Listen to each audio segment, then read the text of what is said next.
بسم اللہ الرحمن الرحیم۔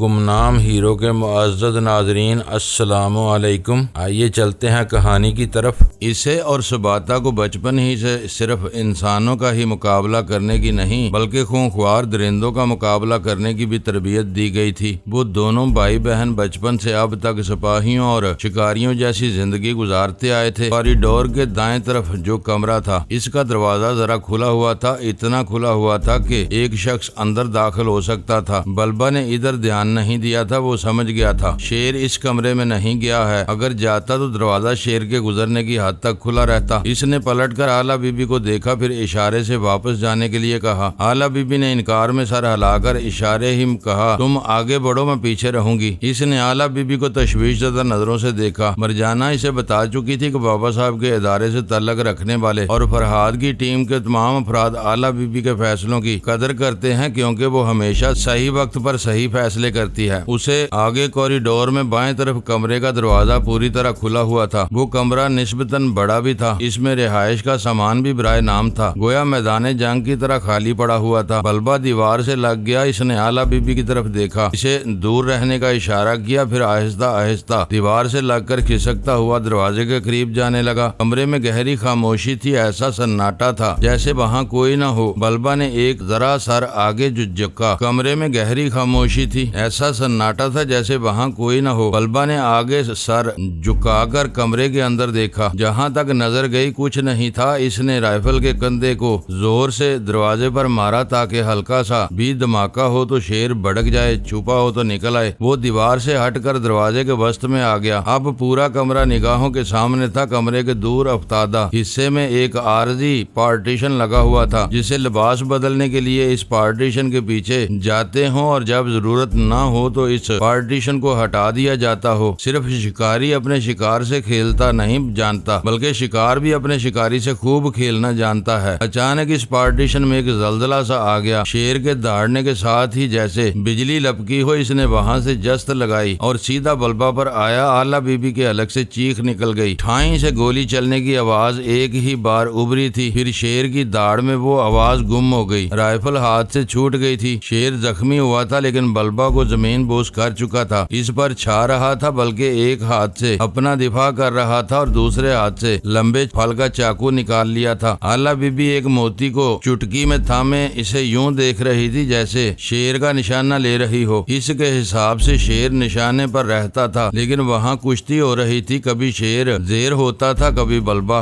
زیر۔ بلبا اس کے اوپر آ کر چاقو کا وار کرتا تھا، پھر شیر اسے اچھال کر دوسری طرف پھینک دیتا تھا۔ یوں آلا بی بی صحیح طور پر اس درندے کا نشانہ نہیں لے سکتی تھی۔ بلبا لڑتا ہوا دوسرے دروازے سے گزرتا ہوا اوپری منزل کے برآمدے میں پہنچ گیا تھا۔ دوسری طرف ایک پنجرے کی بلندی پر کھڑا ہوا اپالو کہے لگا رہا تھا کہ کچھ چیختا بھی جا رہا تھا۔ میں بلبا اور آلا بی بی کو چھوڑ کر یوگو ہنٹر کے دماغ میں پہنچ گیا۔ اپالو کے کہے بتا رہے تھے کہ وہ بلبا کو شیر کے مقابلے میں نہایت کمزور اور کمتر سمجھ رہا تھا۔ اس کا دعویٰ تھا کہ اتنی بڑی دنیا میں صرف وہ تنہا خالی ہاتھوں شیر سے مقابلہ کر سکتا ہے۔ اگرچہ بلبا کے پاس چاقو تھا پھر بھی شیر کے صرف داڑنے کی آواز سن کر لوگوں کی جان نکل جاتی ہے، ایک چاقو سے کیا ہوتا ہے۔ اپالو کے کہے گھٹ گئے۔ یقیناً اب وہ حیران اور پریشان ہوگا۔ اپنی آنکھوں کے سامنے بلبا کو بڑی دلیری اور جوان مردی سے شیر کا مقابلہ کرتے دیکھ کر بھی یقین نہیں آ رہا ہوگا۔ جب میں نے آلا بی بی کے ذریعے دیکھا کہ شیر ادموا ہو چلا ہے اور بلبا پے در پہ چاقو کے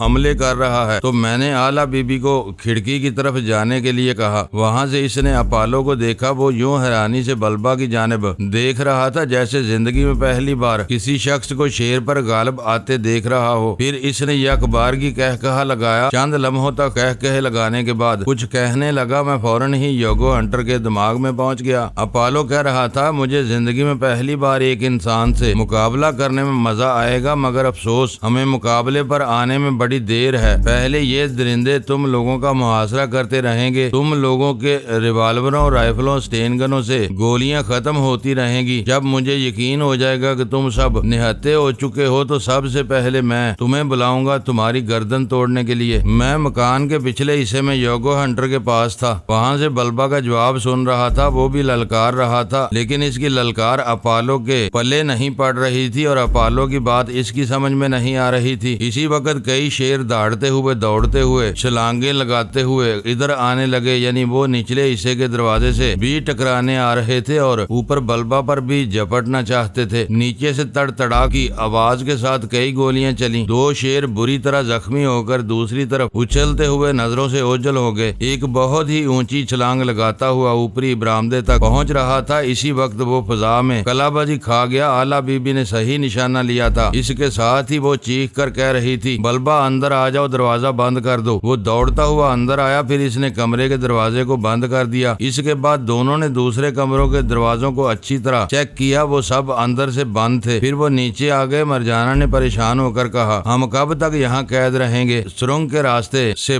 نہیں جا سکتے، اس مکان سے باہر نہیں نکل سکتے۔ یوگو ہنٹر نے کہا، اپالو کہہ چکا ہے جب تک ہمارے کارتوس ختم نہیں ہوں گے اس وقت تک وہ جانوروں کو پنجرے کے اندر نہیں بھیجے گا۔ بلبہ نے کہا، ہم اوپر چھت پر جا کر کھلی فضا میں شیروں پر فائرنگ کر سکتے ہیں، وہاں سے اپالو کو بھی نشانہ بنا سکتے ہیں، لیکن شیروں کی چھلانگ بہت اونچی ہوتی ہے، ہم 1-2 کو ماریں گے، چاروں طرف سے جانے کتنے آ جائیں گے۔ میں اپنی جگہ بیٹھا سوچ رہا تھا آخر یہ سلسلہ کب تک چلتا رہے گا۔ میں پچھلی رات سے جاگ رہا تھا، سونے کا ذرا موقع نہیں مل رہا تھا۔ دماغ کو تر و تازہ رکھنے کے لیے، مناسب وقت پر مناسب کارروائی کرنے کے لیے ذہن کو تھوڑا سلانا بھی پڑتا ہے، سلانے کے بعد ہی اسے پوری طرح بیدار رکھا جا سکتا ہے۔ یوں تو میری زندگی میں ایسا بھی وقت آیا ہے جب میں مسلسل کئی دن کئی راتیں جاگ کر خیال خوانی کی ہے، سونے کا ذرا موقع نہیں ملا۔ اب بھی میں مسلسل خیال خوانی کر سکتا تھا، لیکن میرے تمام اہم ساتھی 2 سمتوں میں بٹے ہوئے تھے۔ ایک طرف مرجانہ، بلبہ، آلا بی بی اور سجاد تھے، دوسری طرف سونیا، رسونتی، سباتا اور 2 عدد پارس تھے۔ میرے یہ تمام اپنے لوگ جب تک محفوظ پناہ گاہ تک نہ پہنچتے اور انہیں اطمینان سے کھانے پینے اور سونے کا موقع نہ ملتا، اس وقت تک میں اطمینان سے نہیں سو سکتا تھا۔ کچھ دیر بعد میں آلا بی بی کے پاس پہنچا تو وہاں متواتر فائرنگ ہو رہی تھی۔ آلا بی بی چیخ رہی تھی کہ فائر کرو، کرتے رہو، تمام کارتوس ضائع کر دو۔ یوگو ہنٹر تل ملا رہا تھا، پاؤں پٹکتا ہوا آلا بی بی کی طرف بڑھتے ہوئے کہہ رہا تھا، یہ کیا حماقت ہے؟ کیا تم جیسی عورتوں کی عقل پر عمل کر کے میں اپنے آپ کو اپالو کے رحم و کرم پر چھوڑ دوں؟ مرجانہ نے کھڑکی کے پاس سے پلٹ کر کہا، مسٹر ہنٹر، آلا بی بی کے قریب نہ جاؤ ورنہ میری رائفل کی ایک گولی تمہاری کھوپڑی کو اڑا دے گی۔ وہ چند قدم پیچھے ہٹ کر حیرانی سے بولا، تم سب آخر کیا ہو؟ اس عورت کے حکم پر عمل کیوں کر رہے ہو؟ پھر اس نے سجاد کو مخاطب کرتے ہوئے کہا، مسٹر فرہاد، تمام دنیا میں آپ کے نام کا ڈنکا بجتا ہے، آپ بھی اس عورت کے مشورے پر فائرنگ کیے جا رہے ہیں۔ سجاد کھڑکی کے پاس سے پلٹ کر کچھ کہنا چاہتا تھا۔ مرجانہ نے کہا، مسٹر ہنٹر، ہمارا تعلق بابا فرید واسطی صاحب کے ادارے سے ہے، ہمارا یقین ہے کہ اس ادارے کی آلا بی بی کوئی غلط فیصلہ نہیں کر سکتی، کبھی غلط مشورے نہیں دیتی۔ اگر یہ ہمیں مسلسل فائرنگ کرنے کے بعد نہتہ کر دینا چاہتی ہے، ہمارے پاس کوئی ہتھیار ہو، یہ اسے منظور نہیں تو ہمیں یہ بھی منظور ہے۔ میں نے سجاد کے دماغ میں اپنے طور پر سوچ پیدا کی۔ اس نے کہا، مسٹر ہنٹر، میں ٹیلی پیتھی جانتا تھا اور انسانوں کے دماغوں میں پہنچ جایا کرتا تھا، یہ آلا بی بی جانوروں کے دماغوں میں پہنچ جاتی ہے۔ ٹیلی پیتھی کے ذریعے جانوروں سے معاہدہ ہو چکا ہے، وہ کہتے ہیں ہم ہتھیار پھینک دیں گے تو وہ سب پنجرے میں چلے جائیں گے، لہٰذا ہمیں جلد سے جلد ہتھیار پھینک دینے چاہیے۔ یوگو ہنٹر نے غصے سے کہا، تم مجھے بیوقوف بناتے ہو، ابھی اپالو نے مجھ سے کہا ہے کہ ہمارے پاس کارتوس ختم ہو جائیں گے تو وہ جانوروں کو خود ہی پنجروں میں واپس بلائے گا۔ کیا ٹیلی پیتھی جانتی ہے؟ کیا تم مجھے بیوقوف سمجھتے ہو؟ اس کی بات پر سب کہے لگانے لگے۔ میں بڑے فخر سے مسکرا رہا تھا۔ میرے ساتھی تھے، جب سر سے کفن باندھتے تھے اور جب موت کی آنکھوں میں آنکھیں ڈال کر زندگی کو اس سے چھیننے کی کوشش کرتے تھے، تب بھی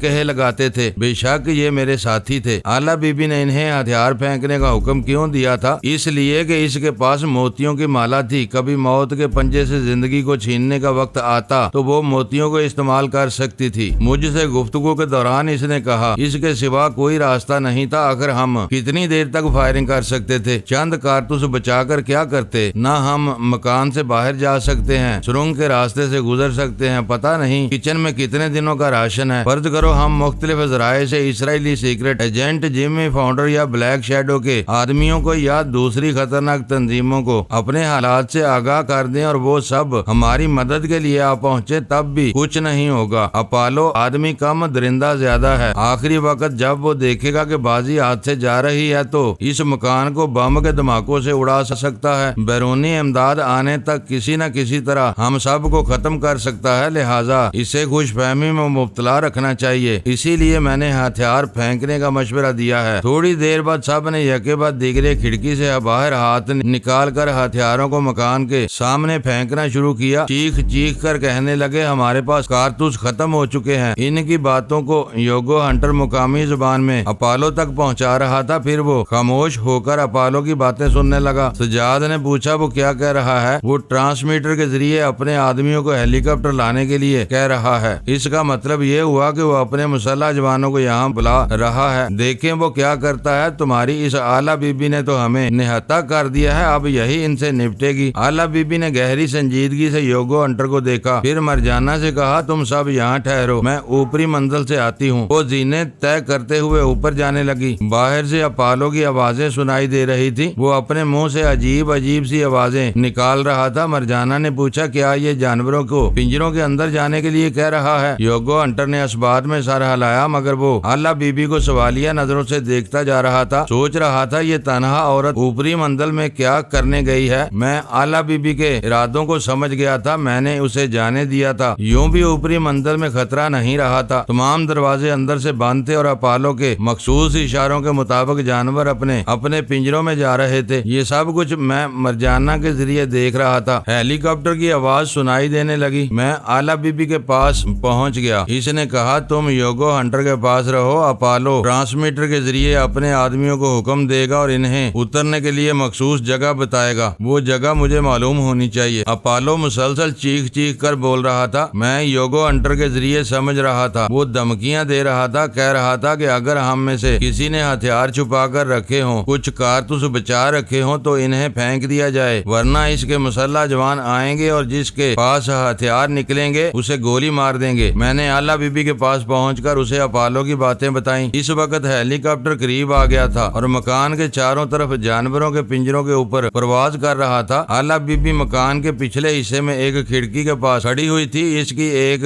چٹکی میں موتی دبا ہوا تھا اور وہ بالکل مستعد تھی، صحیح وقت کا انتظار کر رہی تھی۔ جیسے ہی ہیلی کاپٹر اس موتی کی ٹارگٹ پر آیا، اس نے نشانے پر اسے رکھ لیا، وہ اچانک ڈگمگانے لگا جیسے پرواز کے قابل نہ رہا ہو۔ موتی میں ذخیرہ شدہ شمسی توانائی خارج ہو کر ہیلی کاپٹر کے ونڈ اسکرین کو توڑتی ہوئی پائلٹ تک پہنچ گئی تھی۔ پائلٹ ایک ساتھ ضائع کیے بغیر اوندا ہو گیا تھا، پلک جھپکنے سے پہلے ہی زندگی سے موت کی آغوش میں چلا گیا تھا۔ اب اس ہیلی کاپٹر کو کوئی سنبھالنے والا نہیں تھا، وہ ڈگمگا رہا تھا اور ایک سمت گرتا چلا جا رہا تھا۔ پھر یک بارگی اتنا زوردار دھماکہ ہوا کہ تمام جانوروں کے پنجرے لرز گئے۔ شیر، چیتے، ریچھ اور جانے کون کون سے جانور تھے جو چیخ رہے تھے، چنگاڑ رہے تھے، داڑ رہے تھے۔ باہر کیا ہو رہا تھا یہ مکان کے اندر رہنے والے نہیں دیکھ سکتے تھے، لیکن اپالو یقیناً دیکھ رہا ہوگا اور ششدر رہ گیا ہوگا۔ یوگو ہنٹر نے حیرانی سے پوچھا آخر یہ دھماکہ کیسا ہے؟ معلوم ہوتا ہے جیسے قیامت آ گئی ہے۔ مرجانہ نے اوپری منزل کی طرف دیکھتے ہوئے آہستگی سے کہا وہ اوپر گئی ہے، قیامت تو آنا ہی تھی۔ میں نے مرجانہ سے کہا یوگو ہنٹر سے کہو وہ ٹرانسمیٹر کے ذریعے اپالو سے رابطہ قائم کرے اور یوں ظاہر کرے جیسے وہ پریشان ہو گیا ہے، ہمت ہار رہا ہے اور اپالو کی برتری تسلیم کرنے کے لیے تیار ہے۔ مرجانہ نے یہی بات یوگو ہنٹر سے کہی۔ وہ مٹھیاں بینچ کر سینہ تان کر بولا میں اس سے کم تر نہیں ہوں، اس ذلیل نمک حرام کو کبھی برتر تسلیم نہیں کروں گا۔ دیکھو مصلحت کا یہی تقاضا ہے، اسے خوش فہمی میں مبتلا کرو، ٹرانسمیٹر کے ذریعے پوچھو کہ آخر یہ دھماکہ کیسا ہے، اسے تاثر دو کہ تم بہت پریشان ہو، تمہیں اپنی جان کی فکر ہے اور تم مکان سے باہر آنا چاہتے ہو۔ بہت سمجھانے بجانے کے بعد اس نے ٹرانسمیٹر کے ذریعے رابطہ قائم کیا، اپالو سے وہی بات کہہ دی جو مرجانہ نے سمجھائی تھی۔ دوسری طرف اپالو نے غصے سے داڑتے ہوئے کہا بکواس بند کرو، ابھی میں تمہاری التجا سننے کے موڈ میں نہیں ہوں، میرا ہیلی کاپٹر تباہ ہو گیا ہے، سمجھ میں نہیں آتا یہ کیسے ہوا، کہیں سے فائرنگ کی آواز نہیں ہوئی تھی، کسی نے اس ہیلی کاپٹر کو تباہ نہیں کیا، پھر وہ کیسے بلندی سے پستی میں چلا گیا۔ مکان کے گراؤنڈ فلور میں جو کھڑکیاں تھیں وہاں سے پچھلے حصے کی طرف دور تک دیکھا جا سکتا تھا، حالانکہ پنجروں کے باعث دور کا منظر دکھائی نہیں دیتا تھا، اس کے باوجود دھواں اور آگ کے شعلے نظر آ رہے تھے۔ پھر زبردست دھماکے ہوئے، ہیلی کاپٹر بار بار دھماکوں کے ذریعے پھٹ رہا تھا، ٹکڑے ٹکڑے ہو رہا۔ آلہ بی بی